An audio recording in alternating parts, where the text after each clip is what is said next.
Olá, amigos e amigas, muito obrigado por acessar o canal Ramilfo Ensina. O amor e a misericórdia diante da lei de Deus é condicional ou incondicional? De quem é a maior responsabilidade de ensinar os filhos e ajudá-los a salvá-los?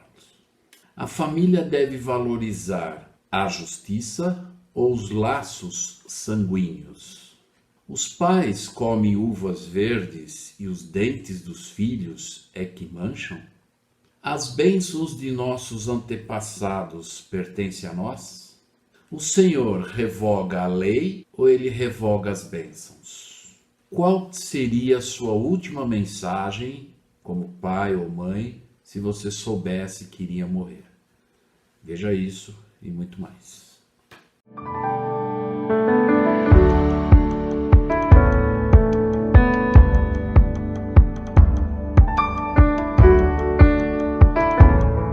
Olá, amigos e amigas, muito obrigado por acessar o canal Ramilfo Ensina.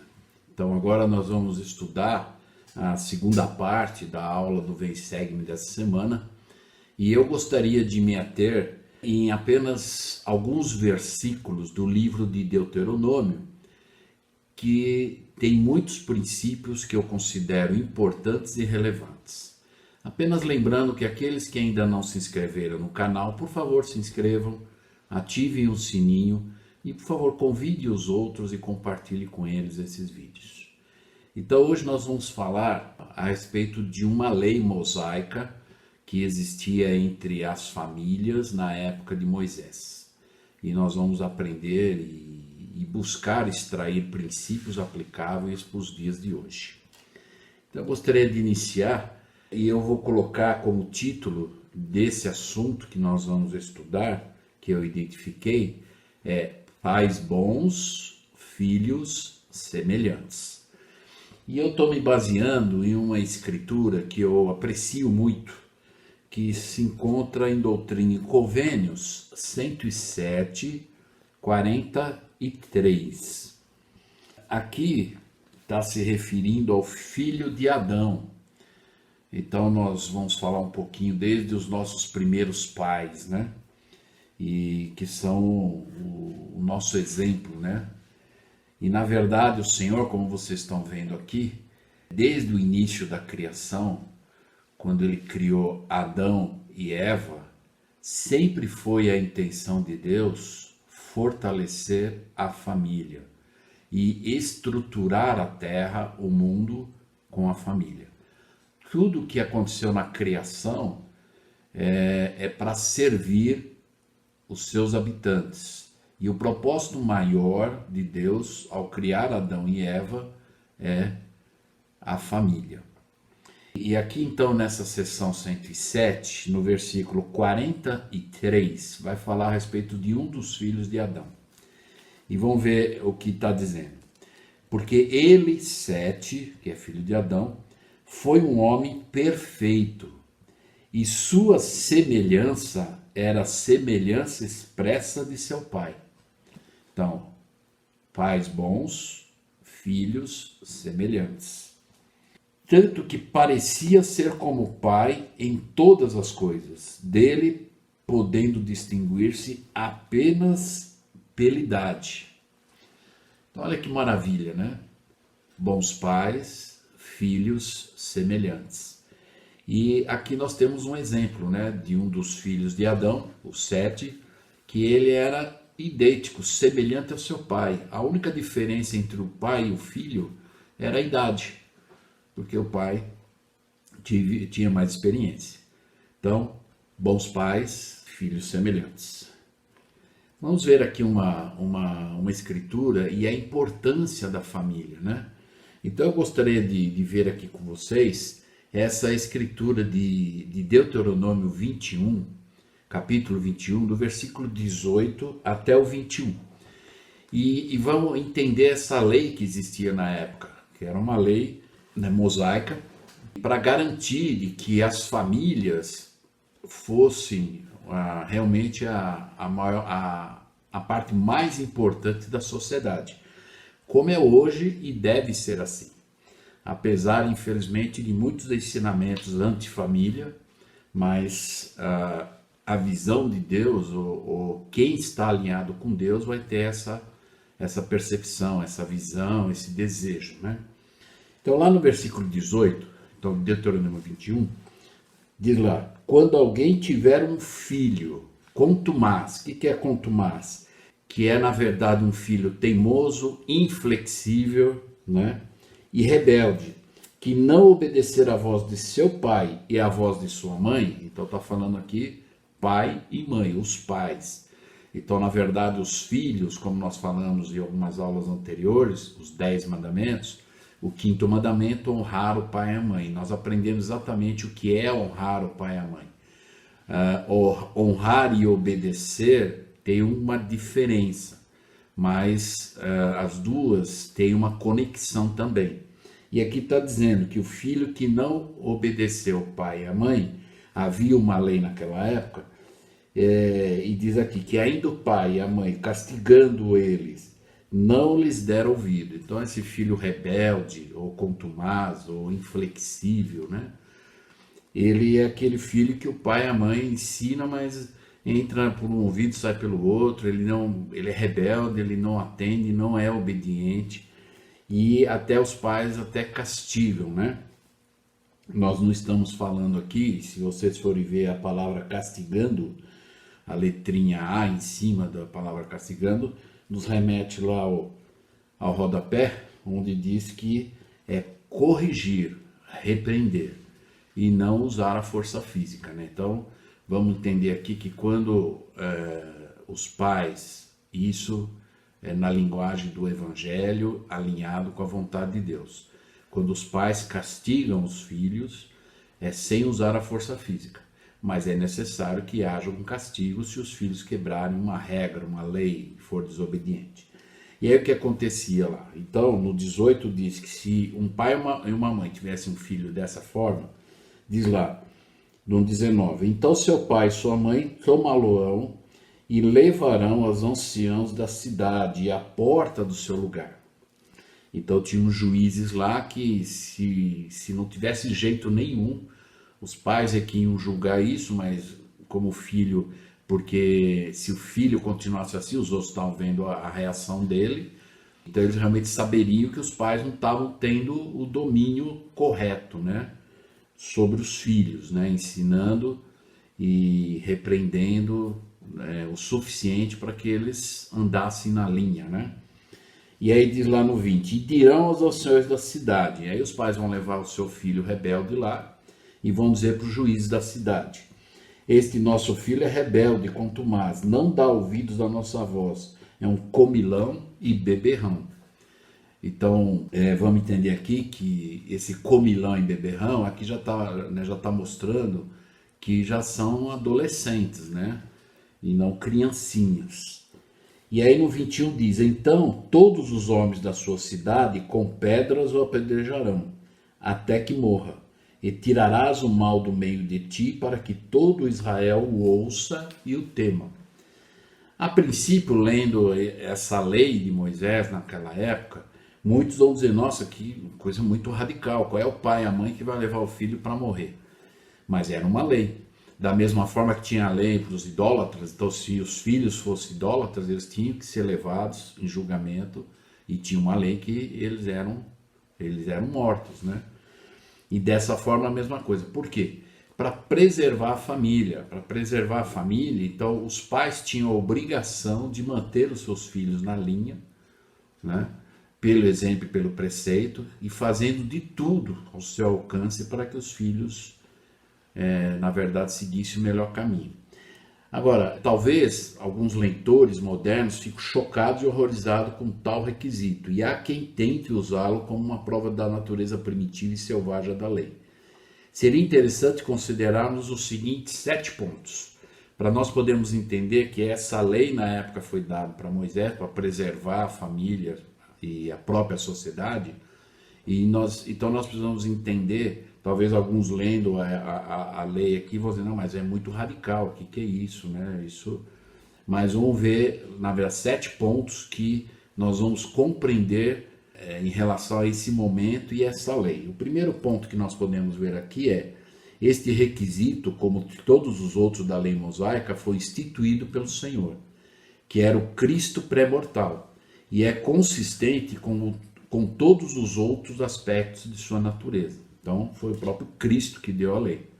Não tem o que reclamar, né? Quem é do convênio sabia que tinha que cumprir essa lei. Segundo, a lei não se referia a filhos apenas desobedientes, mas os incorrigíveis, para que e esses incorrigíveis era que nenhum conselho do pai e da mãe ou orientação teria validade ou significado, quer dizer, eles não obedeciam mesmo, né? O terceiro aspecto aqui, sem dúvida alguma, se tratava de filhos que já haviam alcançado a maturidade. E a acusação de embriaguez é evidência disso, como nós vimos aqui, né? Onde os pais, no versículo 20, levam os filhos, não dão ouvidos à voz, porque eles são comilão e beberrão. Então as criancinhas não se qualificariam como incorrigíveis.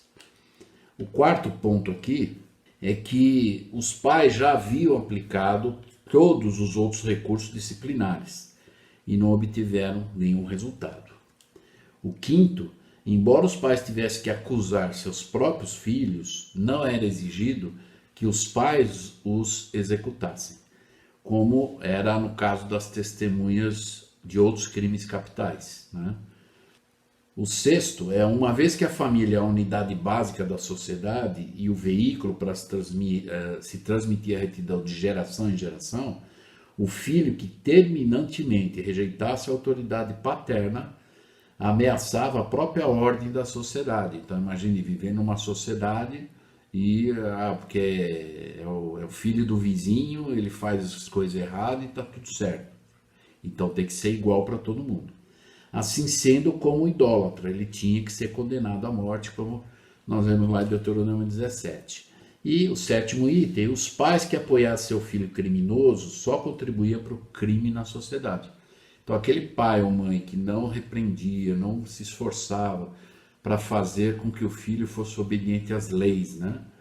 Ele estava alimentando o crime no meio da sociedade, só porque era o filho dele. Então às vezes tem que tomar cuidado, né?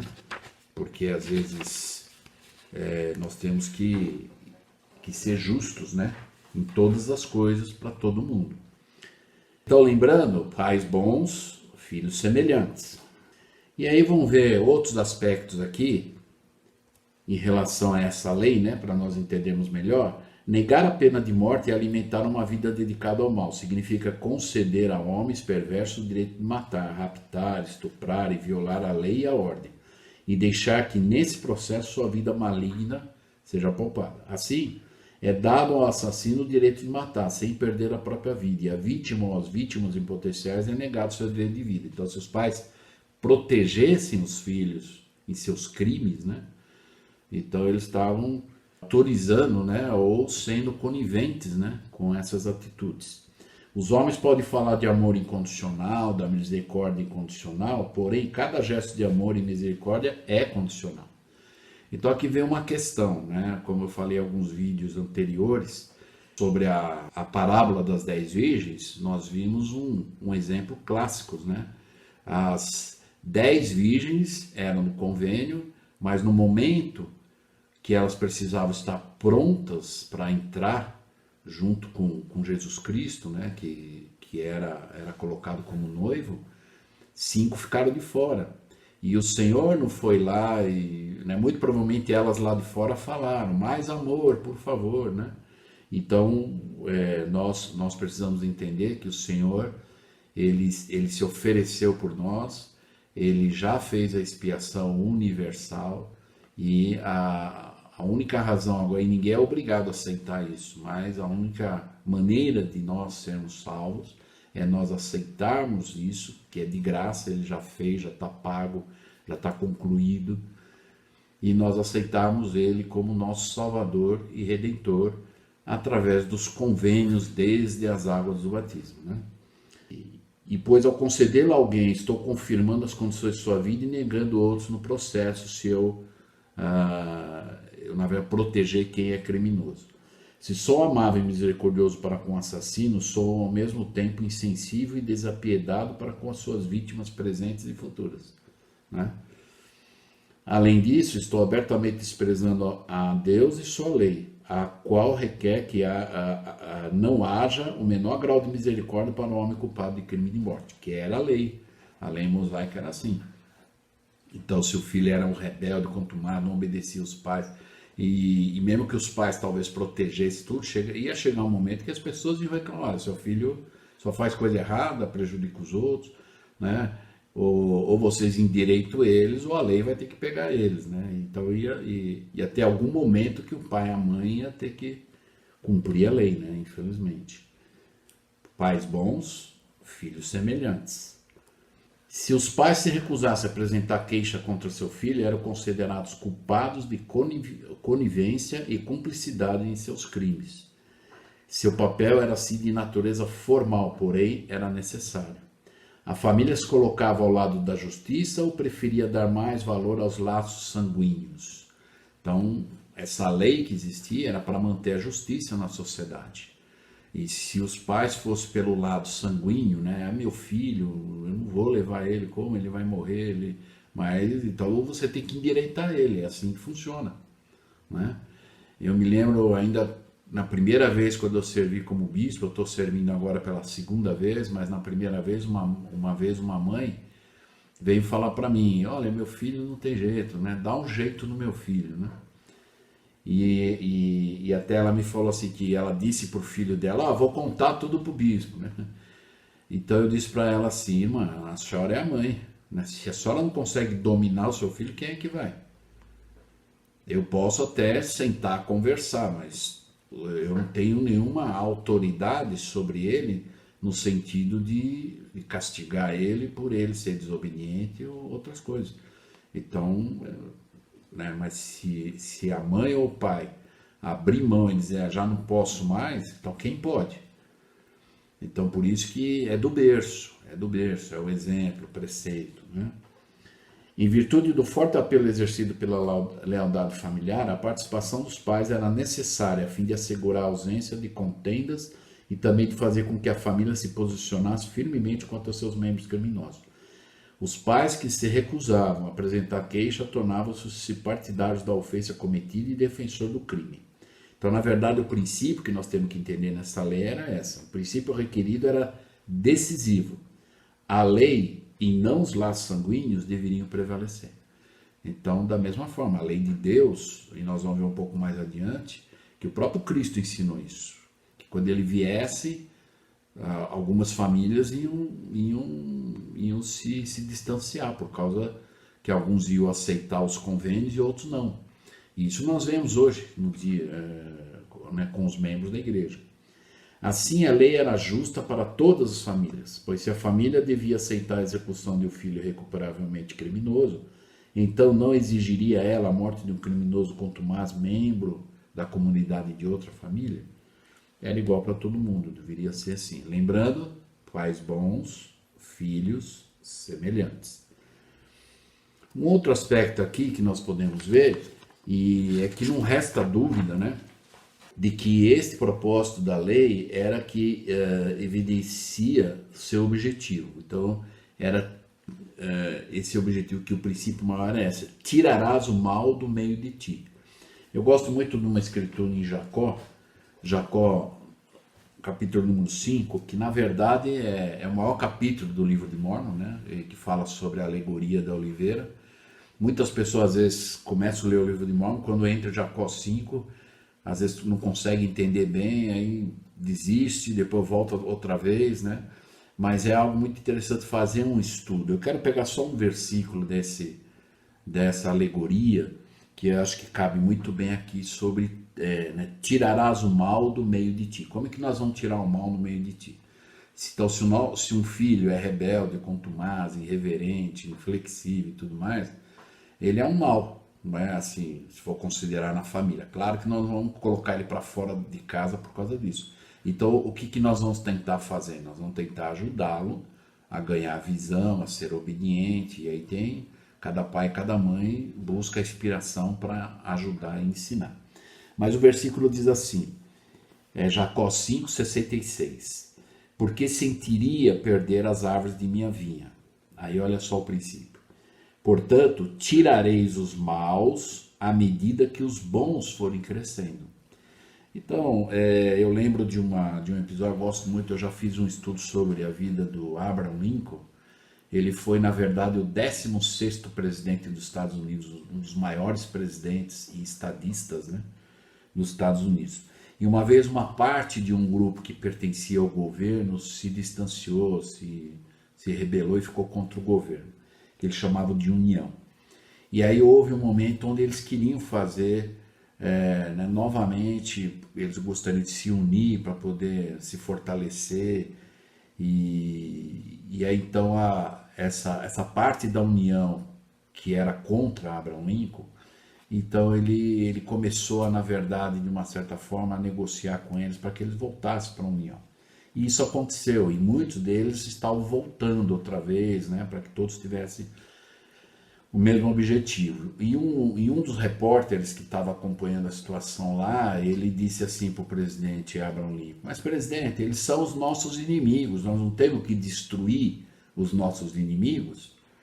E Abraham Lincoln então respondeu assim: mas eu não estou destruindo o inimigo quando eu transformo ele em amigo? Então, é interessante, né? Então, é o que aqui diz. Portanto, tirareis os maus à medida que os bons forem crescendo. Então, aqueles que são maus, se nós tivermos condição de ajudar para que ele se torne bom, né, vai eliminar aquela pessoa má, que ele vai se tornar bom. Pelo exemplo, preceito, ele vai ser humilde, ele vai querer fazer o melhor e o certo. Então, aí ele encerra: até que os bons sobrepujem os maus e os maus sejam cortados. Cortados no sentido de eliminar aquelas atitudes que às vezes envergonham a família, né? É claro que essa lei que nós estamos vendo aqui de Deuteronômio, literalmente, nós não temos ela hoje, né? Porque eu fico imaginando, se essa lei, se essa lei existisse hoje, quantos filhos estariam aí na cadeira de execução, né? Porque era uma lei capital, que é na verdade a pena de morte. E então só que espiritualmente nós temos que pensar também, né? Nós estamos vendo aqui literalmente. Então, agora espiritualmente, se nós não cuidarmos para que haja uma conduta, ação aqui na terra, depois vai vir o julgamento e pelas obras, né, nós vamos ser condenados ou vamos ser justificados. E aí, queiram ou não queira, aqueles filhos que não seguiram a justiça junto com seus pais, né, e tudo mais, esses pais vão perder esses filhos, eles não vão para o mesmo grau de glória que os pais, ou vice-versa. Às vezes os filhos vão ser os justos e os pais não. Então, agora, a família toda tem que conversar e falar: olha, né, a gente gosta um do outro, a gente gosta de ser família, então essa família aqui, para continuar lá do outro lado do véu, na outra vida, no mundo espiritual, todo mundo vai ter que estar em sintonia. Então, se não tiver em sintonia, depois do julgamento, cada um vai receber o grau de glória de acordo com o que fez, né, os seus atos e obras. Por isso que tirar o mal do meio de ti é educar os filhos, né? Então, na verdade, um princípio espiritualmente, a gente pensando, então vamos ler aqui: para que toda Israel ouça o tema. A finalidade da lei é extirpar inteiramente um elemento criminoso do meio da nação, ou seja, uma classe de criminosos profissionais. Então, eu fico imaginando hoje quantas pessoas a gente assiste noticiário, pessoas que são presas, algumas pessoas até autoridades governamentais, são mentirosos, né? Assim, na cara dura mesmo. E eu fico pensando, sinceramente, se eu fosse um político e eu sei que eu estou, assim, na verdade, mentindo, que eu estou falando, a realidade não é aquela e todo mundo sabe, né? Mas eu fico pensando assim: o que meus filhos estão pensando de mim? O que meus netos vão pensar de mim? Talvez eu fale: mas vô, né? A realidade não é essa que você está falando, é outra. A gente está vendo aqui, né? Então, é algo assim que, a princípio, alguns, às vezes de tanta maldade, até tem uma escritura em Jeremias que fala que muitas pessoas, naquela época, e hoje em dia não é diferente, que eles perderam a vergonha de se envergonhar. Quer dizer, então eles não sentem mais, não tem aquele sentimento de que, né, o que eu fizer de mal, queira ou não queira, vai refletir no nome da família, na família. Eu vou me envergonhar ou vou envergonhar a família. E isso os pais têm que ensinar para os filhos. É assim que de geração em geração nós vamos construir uma sociedade Sião. E os filhos entendendo isso. Honrar o pai e a mãe é honrar o nome do pai e da mãe, é deixar um legado bom. Aliás, eu tenho um vídeo bem anterior também, e intitulado a respeito disso, né? Qual é o seu legado, ou qual é o legado que você está deixando. Então eu os convido a assistir lá. E aí diz, a família é negado o privilégio maligno de dizer, ficaremos ao lado do nosso filho criminoso, aconteça o que acontecer, a própria família deve unir-se à guerra contra o crime. Então essa lei mosaica, ela negava esse privilégio para os pais, dizendo, não, eu vou ficar do lado do meu filho, aconteça o que acontecer. Cuidado. Hoje muitos pais estão abrindo mão de, não, meu filho tem livre-arbítrio e eu não posso interferir. Tá bom, deixa ele com o livre-arbítrio dele, mas usa o seu para chegar, não, vem cá, vamos conversar, não é assim. E existem regras, né? A vida é assim, existem leis, regras, e se não aprender no berço isso, depois vai ficar mais difícil ainda se adequar a tudo isso. Então vamos lembrar? Pais bons, filhos semelhantes. Um outro aspecto aqui então, os judeus, e vamos ver algo interessante, mesmo com essa lei na época, que os pais tinham que levar os filhos rebeldes lá e apresentar para o juiz e eles eram mortos, se eles forem rebeldes, né, e que os pais não conseguiam mais dominá-los ou educá-los. E aí aconteceu algo interessante aqui. Os judeus acreditavam grandemente na lei da hereditariedade, provavelmente muito além do que seria justificado. Pouco a pouco cristalizaram este mandamento em um provérbio. Inclusive está lá em Jeremias 31, 29, e eles criaram esse provérbio, assim, algumas famílias, né? Olha só. Os pais comeram uvas verdes e os dentes dos filhos se embotaram. Aí o que acontece? Os filhos, então, o que eles faziam? Então, quando repreendidos por seus pecados, os filhos e abominações, eles se voltavam e diziam com efeito, não temos culpa alguma, são as transgressões de nossos pais que estão sendo visitadas sobre a cabeça dos filhos, e certamente Deus não nos condenará pelos pecados que herdamos de nossos genitores, pois nossos dentes ficaram embotados porque nossos pais comeram uva verde. Então ele está dizendo, olha, quem está sendo julgado aqui é os nossos pais, tá? Eles comeram uvas verdes e os nossos dentes é que ficam manchados. Então nós não temos culpa de nada, nós podemos fazer qualquer coisa que é culpa dos nossos pais. E aí diz lá, e o Senhor estava muito descontente com essa desculpa, né? E aí lá em Ezequiel, vamos ver o que o Senhor falou a respeito disso. Eu gosto muito aqui é para dar um ponto final nessa desculpa, usando o termo que esfarrapada, né? Uma desculpa pobre, né? Medíocre. E aí o que o Senhor disse lá? Então lá em Ezequiel 18, o 2 e o 3. E aí o próprio Senhor falando para Ezequiel em relação a esse povo, ou essas pessoas, essas famílias que pensavam dessa forma. E os filhos já estavam dizendo, não, mas é os nossos pais que comem uva e o nosso dente fica manchado, então a culpa é dos nossos pais. E aí o Senhor disse o seguinte, fazendo uma pergunta para Ezequiel. Que pensais vós que dizeis esta parábola da terra de Israel, dizendo, os pais comeram uvas verdes e os dentes dos filhos se embotaram? E aí então o Senhor disse assim para Ezequiel, agora você vai lá e vai ensinar esse povo.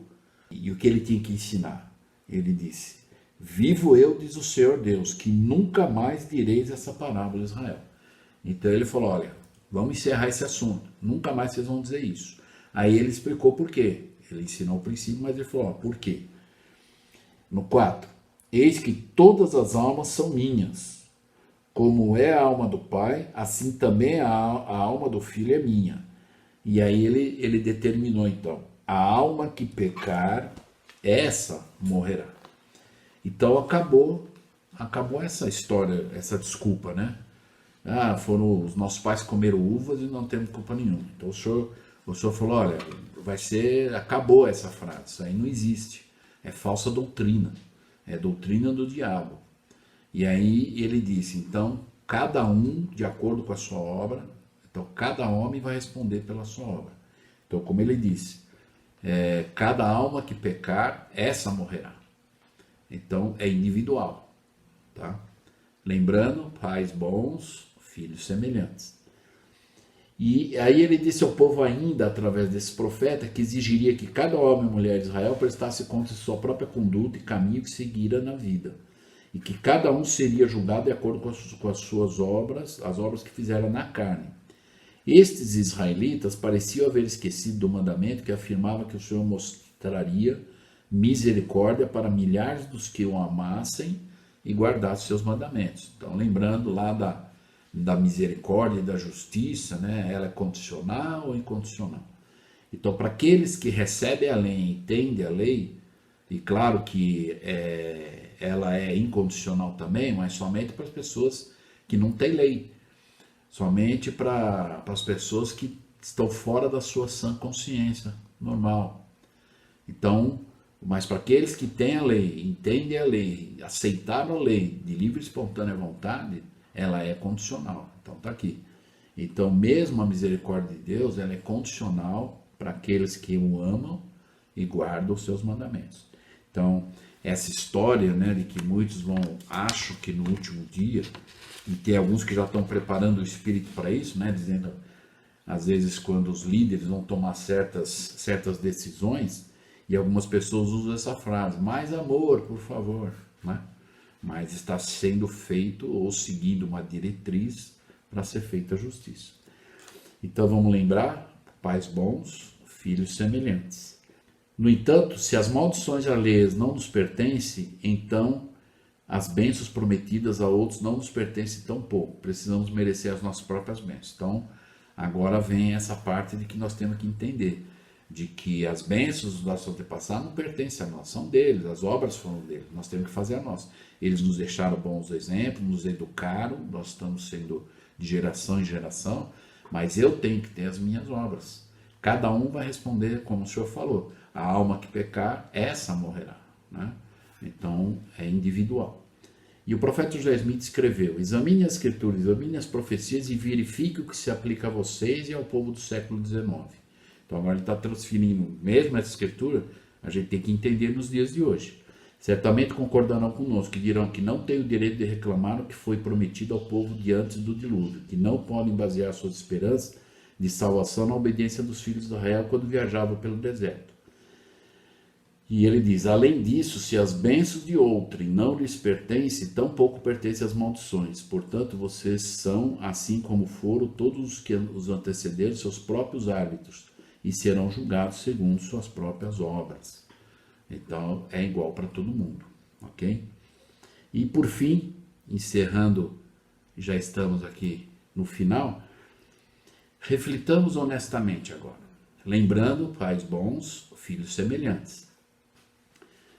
Honestamente, se essa lei mosaica, da forma que nós lemos aqui, entendemos que funcionava literalmente dessa forma, se esta lei mosaica, nesse formato apresentado, tivesse validade literal nos dias de hoje, então vamos pensar assim, a gente sabe que essa lei não existe para nós aqui literalmente, mas vamos pensar espiritualmente, porque nós vamos perder nossos filhos se nós não ensinarmos e eles não conseguirem estar com a luz e o grau de glória suficiente depois da ressurreição e no julgamento final. Então diz lá, teríamos uma ação imediata e significativa por parte dos pais. Então se essa lei existisse, agora vamos pensar no lado espiritual. Aquele pai e aquela mãe que quer viver e quer ter os seus filhos, mesmo depois dessa vida, precisa usar essa lei como se ela fosse literal, né? Agora, para assegurar isso lá. Pois quão tenazmente os pais com certeza lutariam para fazer com que seus filhos abandonassem o pecado. sabendo que caso falhassem, teriam que passar pelo horror de apresentá-los aos juízes, para que fossem executados. Por certo, os pais castigariam-nos de toda forma possível, a fim de assegurar que tal fatalidade não lhes sobrevivesse. Lembrando que o castigo sem a força física, né? Tem vários tipos de castigo. Hoje, na atualidade, eu sempre digo para os membros, né? Talvez hoje o maior castigo para um jovem é puxar os fios da internet, do celular, dos joguinhos, né? E é uma forma de eles se conduzirem. Você quer isso? Você tem que fazer isso também. Aí lá em Deuteronômio 6, né, voltando só um pouquinho aqui no início, nós vamos ver lá no versículo 7, diz: E as ensinarás a teus filhos, e delas falarás, assentado em tua casa, e andando pelo caminho, e deitando-te e levantando-te. Olha só, aqui está dizendo que os pais devem ensinar os filhos diariamente. Quando vai deitar, quando levanta, quer dizer, o vem e segue-me, o estudo das escrituras, né? Então aqui ele está dizendo claramente, né? Ensinarás a teus filhos e delas falará o quê? Sobre a lei, a obediência, a retidão, a justiça. Esse é o nosso propósito. Para um membro da igreja que já recebeu um convênio, nós não podemos mais pensar que temos dois caminhos, o bem e o mal. Nós só temos o bem. Agora, aqueles que têm um convênio têm que entender que tem que escolher do bom para o melhor, do melhor para o excelente e do excelente para o eterno. O outro caminho não é nosso. Já fizemos convênio, já fizemos juramentos a Deus. E no capítulo 7, versículo 3 e 4, ele diz, e aqui ele está falando em relação a não permitir que os filhos se casem fora do convênio. No versículo 4 ele diz, ou melhor, no 3, nem te aparentarás com elas, não darás as tuas filhas a seus filhos e não tomarás suas filhas para seus filhos. Lembrando lá, já que nós estudamos algum tempo atrás numa das aulas, quando o Senhor repreendeu Noé, dizendo que as netas dele estavam se vendendo, ou seja, quando estavam se casando fora do convênio. E aí no 4 diz, pois fariam desviar teus filhos de mim. E essa é uma consequência, né? Quando um jovem casa fora do convênio, a situação para esse rapaz ou para essa moça vai ser mais desafiador, né? Porque o outro lado, que é o cônjuge, que não tem os mesmos convênios, e talvez até permita e apoie que o outro cônjuge siga o que ele quiser, alguns até não querem, né? já começa aí, mas aqueles que permitem, né? Mas como aquele discurso do presidente Kimball, quando ele fala dos anos consumidos pelo gafanhoto. E ele dá esse exemplo, quando uma moça casa com um rapaz que não é membro da igreja, quer dizer, por quantos anos ela vai ficar sem o sacerdócio no lar? Por quantos anos ela vai permitir não receber as bênçãos, né, do sacerdócio através do seu marido? E talvez alguns, às vezes, mas eu conheço casos de que casou e depois batizou, ok, mas são exceções. E agora, por quantos anos, né? E aí quando veio os filhos, aí o filho vai na igreja ou ele vai com o pai jogar bola no domingo? Ou vai em algum outro lugar? Então começa algumas coisas e se negociar, né? O convênio. Por isso que quando o senhor fala aqueles que já se casam no convênio, já estão um caminho bem adiantado, porque os dois têm a mesma visão, o mesmo objetivo. Ainda tem muitas coisas que vão se alinhar, né? Mas já estão bem adiantados no caminho, né? E aí diz, em um mundo atual em que se usa permissividade ao criar os filhos e em que se apoia a destruição da retidão e é ensinado muitas coisas antifamília, a lição contida nessa passagem tem grande significado. Doutrinariamente e de forma espiritual, essa lei de Moisés aqui que nós acabamos de ver, ela está em vigor. Pois esse princípio tem uma visão mais elevada. Foi ensinado durante o ministério da mortalidade de Jesus. O Senhor ensinou que a lealdade a Ele e seu Evangelho deveria ter precedência sobre todas as coisas, até mesmo no que dizia respeito aos relacionamentos familiares. E nós vamos ver aqui em Mateus, que o próprio Senhor, ensinando, Mateus capítulo número 10, do 34, ele diz: não cuideis que vim trazer a paz à terra, não vim trazer a paz, mas a espada. Porque eu vim pôr em dissensão o homem contra o seu pai, e a filha contra a sua mãe, e a nora contra a sua sogra. E serão os inimigos dos homens os que são seus familiares. E aí lá no 37 ele diz: quem ama o pai ou a mãe mais do que a mim não é digno de mim. E quem ama o filho ou a filha mais do que a mim não é digno de mim. E é o que exatamente está dizendo aqui. Então, em muitas situações, nós temos familiares que não são membros da igreja, não têm convênios. E embora a gente ainda é família, né? Mas existe uma certa distância, né? Às vezes algumas atividades que nós que temos convênios não vamos fazer, porque fere os padrões nossos, né? Seja no dia do Senhor, ou seja o mesmo tipo de atividade, e nós vamos ter que dizer, olha, isso a gente não faz. E os familiares às vezes não entendem, né? Vamos lembrar, essa escritura, Doutrina e Começo 58, 30 e 33, aqui ele fala a respeito ele faz uma pergunta: quem sou eu que fiz o homem, diz o Senhor, para considerar inocente o que não obedece aos meus mandamentos? Quer dizer, o Senhor está dizendo, quem sou eu para dizer que o homem está justificado? Quem sou eu, diz o Senhor, para prometer e não cumprir? E aí ele diz lá: eu mando e os homens não obedecem, revogo e eles não recebem a bênção. Então vamos lembrar aqui uma pergunta importante, até para nós entendermos: Deus, ele revoga a lei ou ele revoga as bênçãos? Então, a resposta correta é: ele revoga a lei, as bênçãos ele não revoga. Talvez alguns lendo rapidamente esse versículo vão dizer que é as bênçãos, não é. Se nós observarmos bem, ele está dizendo: eu revogo e eles não obedecem, e aí eles não recebem a bênção, quer dizer, é uma consequência. Agora vamos ver lá aquela escritura 130, que é muito conhecida, né? Versículo 20 e 21, que fala: há uma lei irrevogavelmente decretada no céu, antes da fundação desse mundo, na qual todas as bênçãos se baseiam. Então, antes da criação do mundo, Deus ele colocou essa lei, né, onde todas as bênçãos se baseiam. Então, a lei e todas as bênçãos se baseiam nessa lei. No 21 ele diz: e quando recebemos uma bênção de Deus, é por obediência à lei na qual ela se baseia. Eu acredito que muitos de nós, e vocês que estão me ouvindo, você já deve ter dito essa frase, né? Eu recebo mais bênçãos do que eu mereço. Essa é uma frase equivocada. Por quê? Deus, ele não vai dar mais bênçãos do que nós merecemos. Por quê? Porque todas as bênçãos estão vinculadas sobre uma lei. É que muitas coisas nós fazemos por amor, porque gostamos. Por exemplo, ir na igreja todo domingo é cumprir uma lei.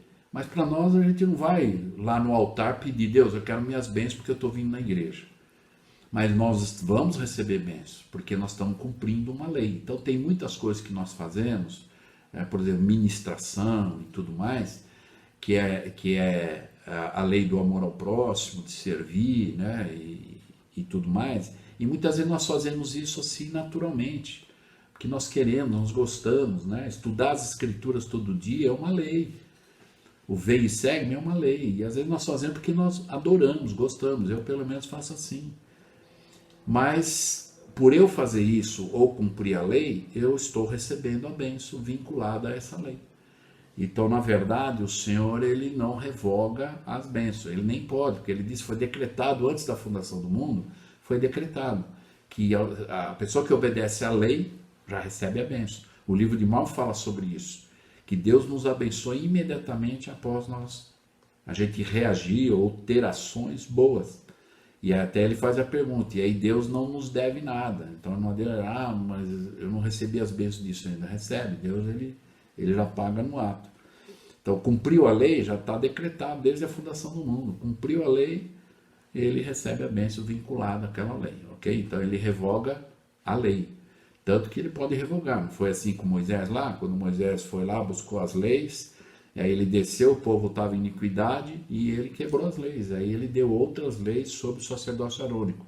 Ele tirou a lei que estava, os 10 mandamentos sobre o sacerdócio Melquisedeque, e então ele viu que eles não estavam prontos. Então ele mudou, e aí ele deu as mesmas leis, os 10 mandamentos, mas sobre o poder do sacerdócio menor, para eles poderem aprender.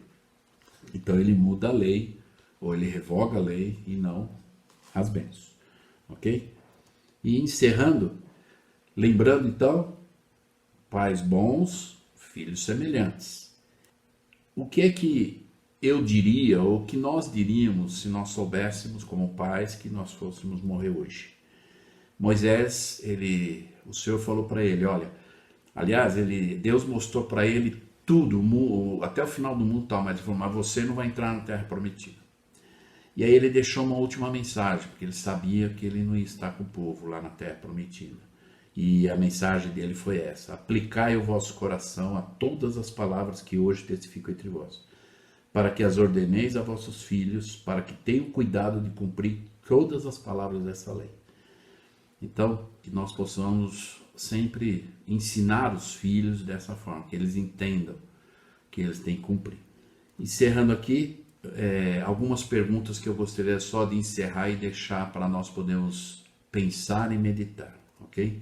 Lembrando, pais bons, filhos semelhantes. Disso tudo que nós vimos aqui, as escrituras. Que escritura você marcou?